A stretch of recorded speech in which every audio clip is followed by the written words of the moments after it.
ఓం నమః శివాయ. నమో నారాయణాయ. ఓం కాళభైరవాయ నమః. ఓం గణానాం త్వా గణపతిగం అవామహే కవిం కవీనాపవస్త్రవస్తవం జ్యేష్ఠరాజం బ్రహ్మణస్వత ఆనశృణ్వన్నోతిభిస్సిదసాదనగం శ్రీమహాగణాధిపతయే నమః. హరి ఓం. మా ఛానల్కి స్వాగతం. చూస్తున్న వీక్షకులకు ప్రేక్షకులకు అందరికీ ముందస్తుగా వినాయక చవితి పండగ శుభాకాంక్షలు. అందరికీ శుభాలను, ఐశ్వర్యాన్ని, ఆనందాన్ని ప్రసాదించాలని మనసారా కోరుకుందాం. 1/9/2025 నుండి 30/9/2025 వరకు ద్వాదశ రాశుల్లో గ్రహ గమనాలను వీక్షింపజేస్తూ అందరిపైనను విఘ్నేశ్వర స్వామి వారు గంగా తీరం వైపు బయలుదేరుతూ ఉంటారు కనుక అందరికీ ఐశ్వర్యాన్ని ప్రసాదించాలని, కైలాసంలో మహాదేవుడి యొక్క ఆశీస్సులు ప్రసాదించాలని, అలాగనే పూర్ణిమ తదనంతరము పితృపక్షాల కాల సమయం కనుక గతించిన వారికి వీరు స్మరణ, ధ్యానము, స్వయంపాక దానము చేయడం వలన అందరికీ ఐశ్వర్యాన్ని, ఆనందాన్ని, ఆ చంద్రార్కం వారు కూడా వంశాభివృద్ధిని కలిగించాలని మనసారా కోరుకుంటూ ఆశీర్వచనం. ద్వాదశ రాశుల్లో గ్రహ గమనాన్ని వీక్షింపచేద్దాం. మిథున రాశిలో దేవగురు బృహస్పతి సంచార స్థితి, కర్కాటక రాశిలో శుక్ర భగవానుడు సంచార స్థితి, సింహరాశిలో రవి, బుధుడు మరియు కేతు సంచార స్థితి, కన్యరాశిలో కేతు సంచార స్థితి, కుంభరాశిలో రాహు సంచార స్థితి, మీనరాశిలో శని భగవానుడు సంచార స్థితితో ద్వాదశ రాశుల్లో గ్రహ గమనాలు ఈ విధంగా ఉన్నాయి. వృశ్చిక రాశి వారికి అర్ధాష్టమ రాహు, అష్టమ గురుదోషం ఎలా తొలగించుకోవాలో, విఘ్నేశ్వర స్వామి వారికి ఎలాంటి పదార్థంలో నైవేద్యం పెట్టడం వలన గ్రహదోషం తొలగి, అదియే కాకుండా గ్రహణ కాల సమయంలో దోషం కూడా ఉంది కనుక దోష తీవ్రత ఎలా తగ్గించుకోవాలో ఈ వీడియోలో తెలుసుకుందాం. వృశ్చిక రాశిలో ఏ ఏ నక్షత్రాలు వస్తాయి అనగా విశాఖ నక్షత్రం చివరి పాదం 4వ పాదము, అనురాధ నక్షత్రంలోని 4 పాదాలు, జ్యేష్ఠ నక్షత్రంలో 4 పాదాలు కలిపితే వృశ్చిక రాశి. రాశాధిపతి కుజ భగవానుడు. వీరికి అర్ధాష్టమ రాహు. ఆ రాహుకు సంబంధించినటువంటి రాహుగ్రస్త సంపూర్ణ చంద్రగ్రహణం జరుగుతుంది కనుక గ్రహణం కాల సమయంలో వీలైనంత వరకు చూడకపోవడం ఉత్తమోత్తమం. ఉపవాసము, జపము, తర్పణము, హోమ కార్యక్రమాలు చేసుకోవడం వల్ల యోగదాయకం. సంతాన స్థానంలో శని భగవానుడు ఉండడం వల్ల పిల్లలతో చాలా సఖ్యతగా అవసరం, తల్లిదండ్రులతో చాలా భక్తితత్వంగా ఉండాలని అవసరం. అష్టమంలో గురు సంచార స్థితి ఉండడం వల్ల విద్య, ఉద్యోగ, విదేశ వ్యాపార కార్యకలాపాలలో అనేక రకాలైనటువంటి ఇబ్బందులు కనపడుతున్నాయి. విదేశాలకు వెళ్ళాలని మీ కోరిక మంచిదే, కానీ ప్రస్తుత కాలమానం అనుకూలంగా లేదు అని చెప్పి గమనించగలగాలి. వెళ్ళినా అక్కడ వాతావరణం అనుకూలంగా లేకపోవడం, ఆహారాలు అక్కడ పడకపోవడం, మీరు ఎంచుకున్న కాలేజీలు కానీ ఉద్యోగాలు అక్కడ దొరకలేని పరిస్థితుల్లో సమయము, ధనము వృధా అయ్యే పరిస్థితి చాలా అధికంగా ఉంది. ఇలాంటి కాల సమయంలో విఘ్నేశ్వర స్వామివారికి మినప వడలను నైవేద్యంగా ఏర్పాటు చేయడం, శనగపప్పుతో కూడుకున్నటువంటి భక్ష్యాలను అనగా బొబ్బట్లను నైవేద్యంగా ఏర్పాటు చేయడం, శనగ పూర్ణిమ పప్పుతో స్వామివారికి నేతి దీపాలు పెట్టడం వలన ఐశ్వర్యం కలిగి గ్రహదోషం తొలగి గ్రహణ దోషం కూడా తొలగుతుందని చెప్పి కూడా గమనించాలి. భాద్రపద మాసంలో అలాగనే సెప్టెంబర్ మాసంలో ముఖ్యమైనటువంటి పండగల గురించి క్లుప్తంగా, సవివరంగా, సంపూర్ణంగా తెలుసుకుందాం.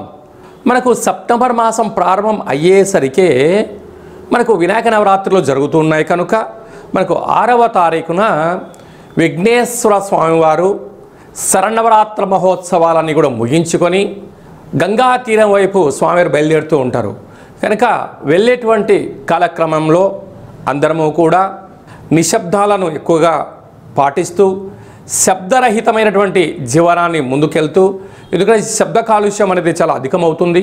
వాటితో పాటి కోలాహలాలు సంపూర్ణమైనటువంటి శాంతి భద్రతలకు అనుకూలంగా ఉంటూ స్వామివారిని ఏ ఆనందంగా అయితే మనము కూర్చోబెట్టామో ఆ గంగా తీరం దగ్గరికి వెళ్ళి పంపించి మళ్ళీ మనమందరం క్షేమంగా ఇంటికి చేరాలని చెప్పి కూడా మనసారా అందరం కోరుకుందాం. క్రమశిక్షణ అనేటువంటిది మన భారతదేశ సనాతన సాంప్రదాయము. ఒకానొక కాల సందర్భంలో బాలగంగాధర్ తిలక్ గారు మనము భారతీయులము ఒకే చోట కూర్చొని మనల్ని అందరినీ కలుపుకొని భారతదేశ స్వతంత్రం రావడానికి ఎలా మనకు స్వామివారు ఎలా ఆశీర్వదించారో రాబోయే కాలంలో కూడా ఎవరి జీవితాలలో కూడా అష్ట కష్టాలు లేకుండా అష్ట ఐశ్వర్యాలను ప్రసాదించాలని ప్రతి ఇంట, ప్రతి గ్రామాలలో, ప్రతి వాడలలో, ప్రతి దేశంలో మనం చేసేటువంటి విఘ్నేశ్వర స్వామి వారి యొక్క గంగా తీర ప్రయాణ శుభాకాంక్షలు. అందరూ క్షేమంగా ఉండాలి, అందులో మనమందరం ఉండాలని కూడా కోరుకుందాం. 7వ తారీఖున భాద్రపద మాస శుక్లపక్ష పూర్ణిమ, అందులో ఆదివారము. ఈ సంవత్సరం అధిపతి రవి భగవానుడు, ఆదివారము. అదే కాకుండా కూడా ఈ సంవత్సరంలో మొట్టమొదటిసారిగా వస్తూ ఉండబడినటువంటి చంద్రగ్రహణము, రాహుగ్రస్త చంద్రగ్రహణం జరుగుతుంది కనుక వీలైనంత వరకు 7వ తారీఖు సాయంత్రం 4:30-5 గంటలకే ఆహారాన్ని సంపూర్ణంగా భోజనం చేసి వీలైతే ఉపవాసం చేయడము ఉత్తమోత్తంగా భావించగలగాలి. అలాగా 9:55 గ్రహణ ప్రారంభ కాలము, 2 గంటలకు మధ్యకాలము, 3:55 మోక్షకాలం ఉంది కనుక గ్రహణము పట్టు స్నానము, విడుపు స్నానము వీలైతే చేయండి. వీలైనంత వరకు ఆధ్యాత్మికంగా ఉండే ప్రయత్నం చేయండి. వీలైనంత వరకు దైవనామస్మరణ, ఆధ్యాత్మిక చింతన చేయడం వలన చంద్రగ్రహణ దోషాలు తొలగిపోతాయి. ప్రధానంగా ఎవరికి దోషం అన్నట్లయితే రాశిలోనే గ్రహణం జరుగుతుంది కనుక కుంభరాశి వారికి ఆరోగ్యాలు, ప్రయాణాలు, ఆటంకాలు, ఇబ్బంది ఉంటాయని చెప్పి గమనించాలి. 2వ రాశి అయినటువంటిది మీనరాశి వారికి వ్యయంలో గ్రహణం జరుగుతుంది కనుక అనవసరమైన ఖర్చులు, వాహన ప్రమాదాలు పొంచి ఉన్నాయి, తస్మాత్ జాగ్రత్త. అలాగనే అష్టమ స్థానంలో కర్కాటక రాశి వారికి అష్టమ స్థానంలో గ్రహణం జరుగుతుంది కనుక వీలైనంత వరకు దూర వాయు జల ప్రయాణాలు పెట్టుకోకపోవడము, మౌనము, ధ్యానము, ఏకాగ్రతగా ఉండడము, వీలైనంత వరకు నోరు ఉంది కదా అని చెప్పి దుష్ప్రవర్తన చేయకపోవడం ఉత్తమోత్తంగా భావించగలగాలి. అలాగనే అర్ధాష్టమ సంచార స్థితిలో వృశ్చిక రాశి వారు ఉన్నారు. యంత్రాలతో, ఆయుధాలతో, ఫ్యాక్టరీలలో, కర్మాగారాల్లో, గృహాలలో అంటే ఇంటి పని చేసేటువంటి వారందరూ కూడా ఎంతో జాగ్రత్తగా ఉండాలని జ్యోతిర్విజ్ఞానం తెలియచేస్తుంది. గ్రహణకాల సమయంలో వీలైనంత వరకు ఉప ఆవాసము, మంత్ర సాధన, గ్రహణాన్ని చూడకపోవడమే ఉత్తమోత్తంగా భావించగలగాలి. ఇలాంటి కాల సమయంలో విదేశాలలో ఉండబడిన వారు కానీ మనకు దగ్గరగా ఉండబడిన ప్రాంతాలు ఈ దోషం తొలగించుకోవడం కోసము వీలైతే జపతర్పణాలు చేయండి. దోష గ్రహణకాల తదనంతరము దగ్గరగా ఉండబడిన దేవాలయానికి వెళ్ళి ఆ యొక్క పూజారులను చెప్పినట్టు విధంగా ఆ రాగి చెంబు నిండా పాలు, అలాగా మరొక కేజీన్నర మినుములను దానం చేయడము, జపము, తర్పణము, హోమం చేయించుకోవడము ఉత్తమోత్తంగా భావించగలగాలి.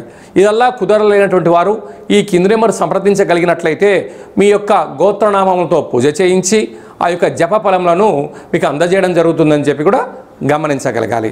అదే కాకుండా ఈ సంపూర్ణమైనటువంటి దోషాలు ఎవరిపైన ఉండకుండా ఉండాలని కోరుకుంటూ అందరికీ ఐశ్వర్యాన్ని ప్రసాదించాలని కూడా ఆ యొక్క రాహు భగవాను, చంద్ర భగవాను కోరుకుందాం. 14/9/2025 భాద్రపద మాస బహుళ అష్టమి తిథియందున మనకు భాద్రపద మాసం అనగానే పితృపక్షాలకు మనకు గుర్తు వస్తూ ఉంటుంది. అలాగా అష్ట కష్టాలు తొలగించడం కోసం ఆ రోజు వీలైనంత వరకు గతించట పెద్దవారి పేరు మీద స్మరణ చేసి కాకులకు, ఆవుకు ఆహారాన్ని, సాధువులకు అన్నదానాన్ని, స్వయంపాక దానాన్ని చేసినట్లయితే గృహంలో ఉండబడిన అష్ట కష్టాలు తొలగిపోతాయని చెప్పి గమనించగలగాలి. కనుక ఈ సంవత్సరము మనము కాశీ క్షేత్రంలో ఇలాంటి క్రతు కార్యక్రమాలను ఏర్పాటు చేస్తున్నాము. అలాగనే గయా, అయోధ్య, మనకు విశేషమైనటువంటి ఎక్కడైతే పిండ ప్రధాన కార్యక్రమాలు చేయాలో అన్ని ప్రాంతాలలో మనము ఈ కార్యక్రమం ఆచరింపచేస్తున్నాం. అంటే మన పెద్దవారు పాడ్యమి తిథి ఎందున పరమపదింపజేశారు అనుకుందాం. చైత్రమాసమో, వైశాఖ మాసమో, జ్యేష్ఠ మాసమో పాడ్యమి తిథి ఎందున వాళ్ళకు గుర్తుపెట్టుకొని స్వయంపాక దానము ఈ యొక్క కార్యక్రమాల పితృ కార్యక్రమాలు ఆచరింపచేయడము యోగదాయకం. ఏకాదశి రోజు కాలమయ్యారు, ఏకాదశి రోజు కార్యక్రమాలు ఆచరింపచేయడం. అలా కుదరలేనటువంటి వారందరూ కూడా అమావాస్య తిథి ఎందున ఈ పితృ కార్యక్రమాలు ఆచరింపచేయడం వలన వారి యొక్క వంశదేవతలు, కులదేవతలు, పితృదేవతలు ఆశీస్సు కలిగి వారికి వారి యొక్క అనువంశికానికి పుత్ర, పుత్రిక, పౌత్ర, రాజయోగ ఐశ్వర్యం కలుగుతుందని చెప్పి కూడా గమనించగలగాలి. అలాగే భూమండలానికే కైలాస క్షేత్రం అయినటువంటి మనకు విశేషమైనటువంటి కాశీ క్షేత్రంలో, అలాగనే రావణ బ్రహ్మ గారు స్వయంగా తన యొక్క చేతులతో ఆత్మలింగాన్ని తీసుకొని వచ్చినటువంటి క్షేత్రంలో మనం ఇలాంటి పితృ కార్యక్రమాలను ఆచరింపచేయడం జరుగుతూ ఉంటుంది. అలాగా మనం ఆయా స్థలాలలో మనం పెట్టినట్లయితే విశేషమైన పుణ్య ఫలితం కలిగి కోటి జన్మల పుణ్య ఫలితం కలుగుతుందని చెప్పి కూడా గమనించాలి. ఈ విధంగా అందరికీ శుభం, జయం, లాభం కలగాలని కోరుకుంటూ ఆశీర్వచనం.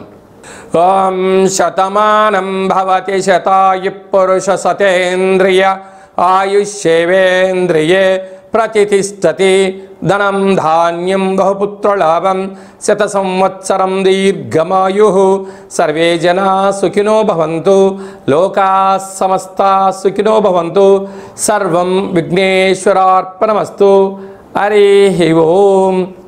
ఈ వీడియో మీకు నచ్చినట్టయితే లైక్ చేయండి, షేర్ చేయండి, మా ఛానల్ని సబ్స్క్రైబ్ చేసుకోండి. ఆధ్యాత్మిక భక్తి సమాచారాన్ని అందరికన్నా ముందుగా మీరు తెలుసుకోవాలి అనుకుంటున్నట్లయితే ఈ యొక్క భక్తి సమాచారాన్ని భగవద్బంధులకు, మిత్రులకు, స్నేహితులకు చేరవేయండి. హిందూ ధర్మాన్ని కాపాడండి. మరొక చిన్న విషయం ఏమిటనగా, మీ వ్యక్తిగత జాతకం తెలుసుకోవాలి అనుకుంటున్నట్లయితే మీ యొక్క పేరు, పుట్టినటువంటి తేదీ, నెల, సంవత్సరం, సమయం రాసి మీరు పంపించగలిగినట్లయితే 100 సంవత్సరాల జాతకాన్ని రాసి పంపించి మీరు పుట్టినప్పుడు గ్రహ గమనాలు ఎలా ఉన్నాయి, మీరు ప్రస్తుత కాలమాన ప్రకారంగా గ్రహాలు ఎలా ఉన్నాయి, భవిష్యత్తులో ఎలా ఉండబోతున్నాయో తెలియజేయడం జరుగుతుందని కూడా గమనించగలగాలి. చాలామందికి డేటా బర్త్లు లేనటువంటి వారికి పేరు యొక్క మొదటి అక్షరాన్ని అనుసరిస్తూ రాశిని తెలియచేస్తూ రమణ శాస్త్రం ద్వారా అనగా గవళ ద్వారా భూత, భవిష్యత్, వర్తమానాన్ని తెలియజేయడం జరుగుతుంది. కనుక ఈ కింది నెంబర్ని సంప్రదించి అపాయింట్మెంట్ తీసుకొని సంప్రదించగలరు.